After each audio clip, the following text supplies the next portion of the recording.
deacons and the valuable role that they play, and to talk about an aspect of this that is often overlooked, and that is the role that the wives of elders and deacons play as part of that team. That is so very important. We've been blessed to be a part of all of that, and I'm so very grateful for the fact that so many congregations are embracing this biblical concept and are trying their best to implement it. We are all a work in progress.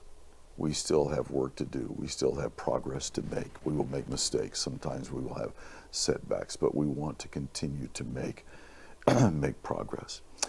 And I wanted to end by just mentioning the fact that at Temple Terrace, just a few months ago, we lost one of the finest shepherds I've ever known in my life. His name was Mike Cawthon. And Mike was a shepherd at the Vestavia Church in Birmingham for many years, and then he was a shepherd in our congregation for almost 2 decades. And he was one of the finest shepherds I've ever known, who understood and embraced and lived that concept beautifully.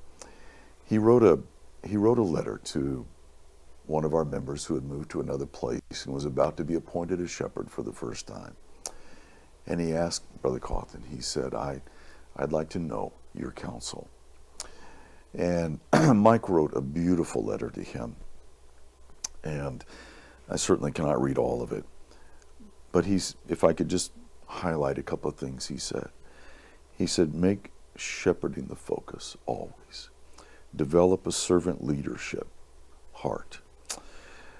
Make sure you always have clear communication with the flock.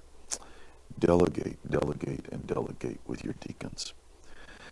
Learn to work effectively with your local evangelist. That's something we haven't talked about, Max, that perhaps we should at some point, how important and valuable that is.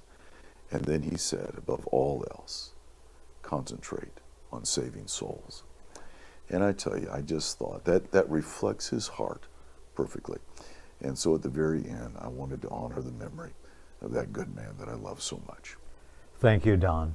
And thank you for all that you've done over the years to promote the biblical model. Thank you for being with us today. And we want to say to our viewing audience, thank you for joining us.